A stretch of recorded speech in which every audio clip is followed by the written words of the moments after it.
Hello everyone and welcome back to my channel. Wow, what a week with Veve. I mean, they really know how to keep us entertained, right? Disney announcement, the first draft of the MCP. So each time when we kind of start to get frustrated because it seems like nothing is moving, nothing is being done, they drop such a bomb on us. And yesterday I was on a stream with the WomenxVeve group, and as a guest we had Jeremiah Owyang. And I was really excited about this talk because who is Jeremiah Owyang? So he joined the Veve community around September. He then got known in the community for starting the HT3 club. So this was like a community where holders of one of the Holy Trinity collectibles, which is the Todd Batman, the Superman, and the secret rare Spider-Man, they could join this exclusive club. So it was kind of inspired in these communities such as the CryptoPunks or the Bored Ape Yacht Club. So since then he has been quite active in the community, but who is he and what does he do? He is a tech analyst and also a global business speaker and also business advisor, and he does a lot of research around topics around emerging tech. So he's actually very knowledgeable about everything that is involving around these new technologies such as blockchain, NFTs, and how it impacts businesses, organizations, and also economies. So I was really excited about being able to talk with him about Veve and the NFT space, and especially to getting thoughts about and the opinion of someone who is really involved in these topics and also connected to a lot of different people in the industry and the businesses. And one thing that he said right away when starting the talk, when introducing himself, is that he is collecting NFTs and especially Veve NFTs for his children, because he really thinks that NFTs are here to stay. And not only that, but that NFTs in the future, they will be part of almost everything of our daily lives. So I will just show you the clip in the video. Maybe I'm wrong, but I think we're still very early. So there's this concept that Dan Schwabel and I have been speaking about is digital twins and digital twinning. So my belief is that every physical item in the world will have its own associated NFT. Maybe not for a paperclip, okay, that's too nuanced. But for every physical item we care about, cars, purses, your next pair of awesome kicks, even homes will have NFTs. So the things we care about. And so when the next so I was in a comic store yesterday, and in San Francisco, and I was like, oh, look at all these things. All these things can be NFT assets. I already see it on the Veve app. And so every magazine can become an NFT. Every movie poster when you go to the theaters. Anything that you care about is going to become an NFT. So that will slowly happen. And I've seen this pattern in social media. And I was tracking this. Every Super Bowl, I actually would tally this up. How many of the Super Bowl ads had the Twitter logo or Twitter mention or Facebook logo or Facebook logo on it, and I built a graph over time. And it started off with just 2 or 3 brands, 15 years ago in the social media space. And now every single ad will have the Twitter logo, Instagram logo in there. It's just built in. So we're going to go through something very similar like that. In fact, I think that NFTs are actually part of social media, right? They're a social asset. There's something that it's part of social media. We transmit it, we talk about it. It is a social object that we use, we share, we gift, we buy. I mean, it is social. So I think it's going to have very similar patterns. Kind of a long answer, I'm sorry, but it's a complicated and great question you asked. Okay, so yeah, really interesting, his perspective, and how NFTs will be part of our future. But all this is still very far down the road, because he also really emphasized throughout the talk that we are really early. And all of us right now, we are early adopters. So you also said that if you own one of these first season NFTs of Veve, or even second season NFTs, we are really lucky, because at one moment there will be season 10 or season 20, even season 50 or season 100. And then this collectibles from the first season, they will have like kind of these vintage value to them. So yeah, this is something that he was really, really emphasizing as well, that we are really early. And by just saying that, like season 50 or season 100, he really is emphasizing that he sees Veve as one of those NFT projects that are here to stay and that will be around like for many years to come. Yeah, so this is really, really exciting to hear that from someone like him. But this is definitely not the case like for every NFT project, because I'm sure you also heard a lot of people like you confront with NFTs or articles you read that we are in an NFT bubble, and at one point everything will lose its value and all that. So this is something we also asked him, and he had a really interesting answer to that as well. About the NFT space being in a bubble. What's your thoughts on that? Do you think it's more of an evolving space, or do you think this as well? So I do think that the NFTs on Ethereum are in the bubble. And you can actually see it on the data. So you can go to any collection OpenSea and then click activity, and you can see the chart. And what many of them are doing, not all, and I work with some of the NFT collections in Ethereum, so I just want to say, I love you too, that the price goes like this, and then slam, and it goes down. I would say 2/3 of the projects out there are doing that. You can also see there's bar charts that show the frequency of sales, and that goes down as well. But there's a number of them. There's blue chips like Lazy Lions, the Cool Cats that are new. We've already talked plenty about Bored Apes and CryptoPunks. World of Women is a blue chip. Many of those are sustaining, and you can see why. And many of them offer numerous pieces of utility as well. So they obviously have a thriving community. They're bringing in numerous artists. They're doing donations and causes, in particular World of Women.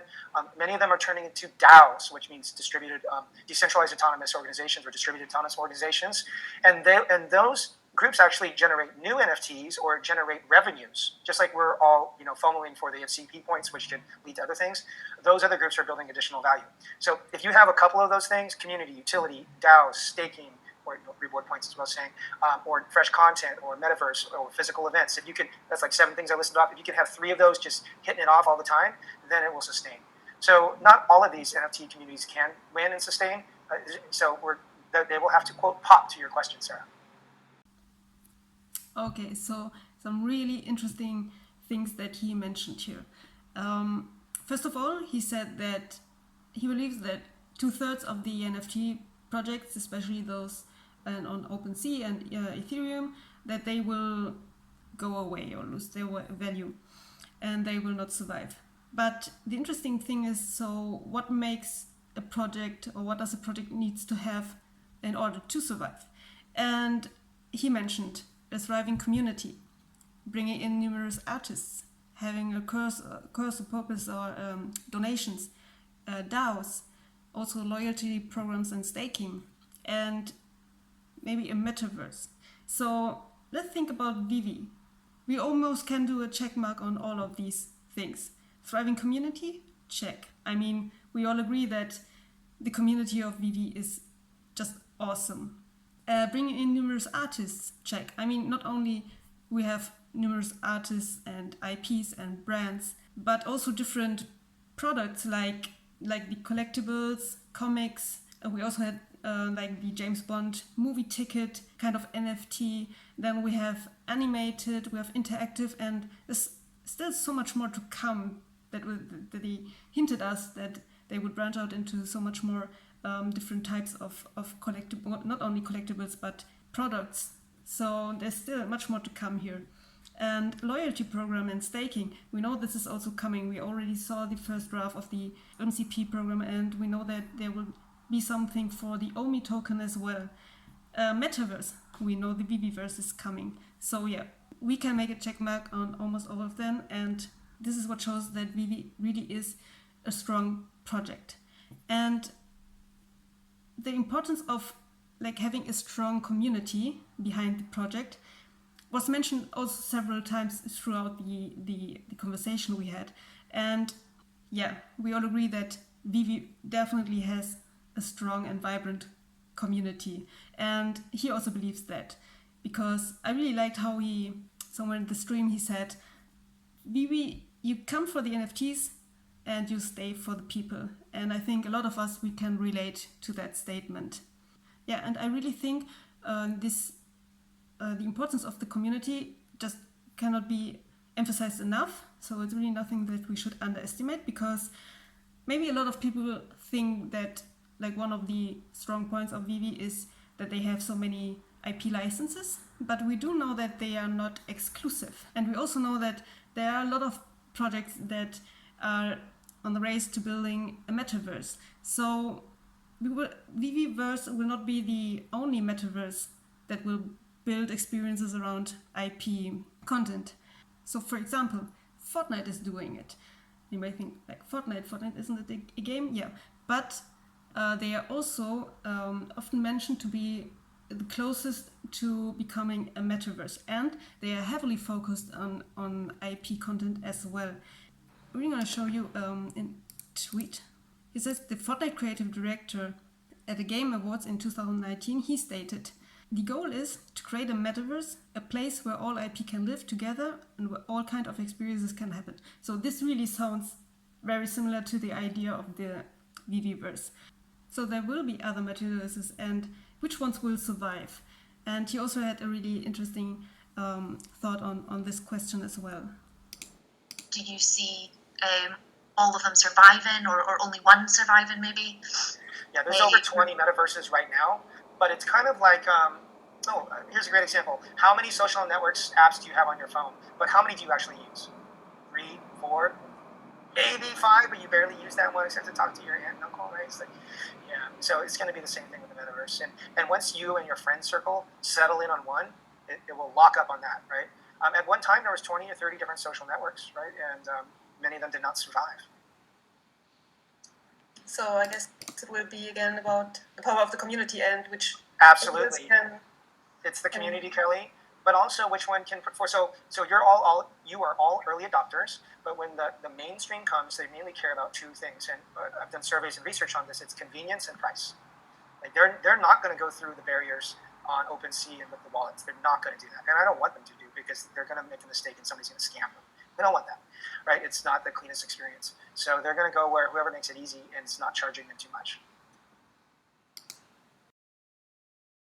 So he also says that, I mean, you can build a great metaverse, but if it feels empty and you don't have people who want to hang around there, so if you don't have your group of friends like logging in there, as he said it, then it won't be successful. It will just be an empty space and no one really wants to be there. You want to be where your friends are. But at the end, he also mentions another huge advantage of Veve.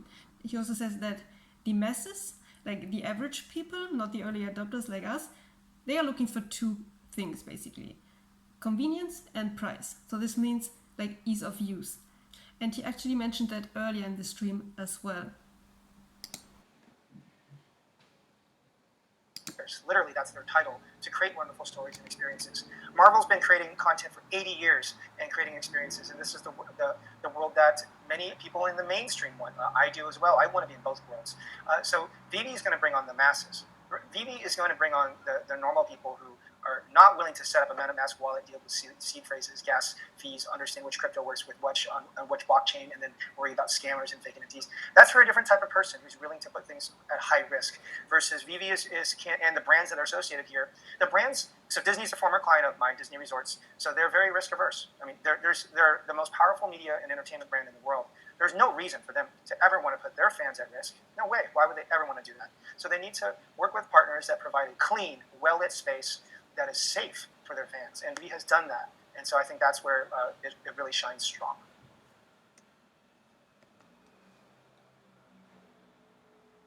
So here he says that Veve has the potential to bring in the masses, and this is one of the core strengths for Veve, because the way that Ecomi set up the Veve app in a way that it is easy to use for people not related to crypto or blockchain is really key.